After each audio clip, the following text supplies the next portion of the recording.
नमस्कार. आपल्या सगळ्यांचे महाराष्ट्र सोशल न्यूज चॅनलमध्ये हार्दिक स्वागत. चला वळूया तर एका नवीन बातमीकडे. आजची बातमी. निजामपूर पोलीस ठाण्याच्या हद्दीतील सुझलॉन विंड एनर्जी कंपनीच्या विंड एनर्जी प्लांटमध्ये कॉपर चोरीसाठी मध्यरात्री दरोडा टाकण्याचा प्रयत्न झाल्याची घटना उघडकीस आली आहे. विशेष म्हणजे हा दरोडा टाकण्याचा प्रयत्न कंपनीतील अधिकाऱ्यांनीच केल्याचे तपासात निष्पन्न झाले आहे. या प्रकरणी कंपनीच्या तक्रारीवरून निजामपूर पोलीस ठाणे येथे गुन्हा दाखल करण्यात आला आहे. या प्रकरणी सुझलॉन कंपनीचे अधिकारी ब्रिजेश कुमार, मनीष द्विवेदी आणि ज्ञानेश्वर झुलालाल पिंपळे यांना पोलिसांनी अटक केली आहे. तसेच या दरोड्याच्या प्रयत्नात सहभागी असल्याप्रकरणी निलेश पाटील, इक्बाल जॅकेट, घनश्याम उर्फ गणेश रवींद्र अहिरराव, विकास उर्फ विकी गोकुळ मालचे, सुरेश जिभाऊ थोरात आणि मनोहर रोहिदास बागुल यांच्या विरुद्धही गुन्हा दाखल करण्यात आला असून त्यांचा शोध सध्या पोलिसांकडून सुरू आहे.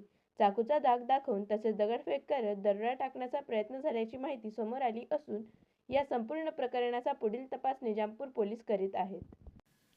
धुळे जिल्ह्यातील निजामपूर पोलीस स्टेशन हद्दीमध्ये सुझलॉन कंपनीचे विंडमिलचे टावर आहेत, ज्यामध्ये काल दिनांक 22 फेब्रुवारी 2026 रोजी काही अज्ञात चोरट्यांनी चोरी करण्याचा प्रयत्न केला. याबाबत जेव्हा सिक्युरिटी हेड रमेश मोहिते यांना माहिती मिळाली, त्यावेळेस ते त्यांच्या सोबतच्या सिक्युरिटी रक्षकांसोबत सदर ठिकाणी पोहोचले.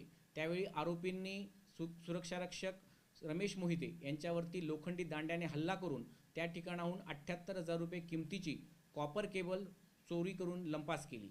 यावेळी सदर ठिकाणी 2 आरोपी ताब्यात घेण्यात आले. त्यांचे नाव ब्रिजेश कुमार द्विवेदी व ज्ञानेश्वर पिंपळे.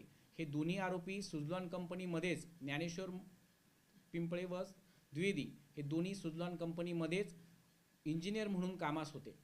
या दोन्ही आरोपींना काल रात्री निजामपूर पोलिसांनी अटक केली असून त्यांना आज माननीय न्यायालयात हजर केले असता 3 दिवस पोलीस कोठडी रिमांड मिळालेली आहे. इतर सर्व आरोपींचा निजामपूर पोलीस शोध घेत आहेत.